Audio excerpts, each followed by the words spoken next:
Galicia seguirá liderando a loita contra a pandemia. Así, ademais de estender a obrigatoriedade do certificado COVID a ximnasios, residencias de maiores e hospitais de día, a comunidade tomará novas medidas para frear a incidencia do coronavirus.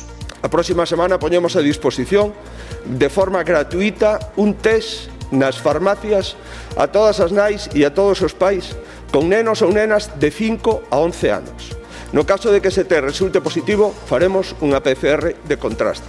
En relación coa estrategia de vacinación, Feijóo avanzou tamén o adianto da finalización das citacións para a dose de reforzo a persoas de entre 60 e 70 anos ao día 13 de decembro, así como o comezo a mediados da semana que ven para os nenos de entre 11 e 9 anos. Igualmente, a Xunta remitirá ao Tribunal Superior de Xustiza de Galicia a petición do certificado COVID para asistir a cines e eventos masivos en interior e abordarase a recomendación de diminuir o número de persoas nas ceas e comidas de Nadal.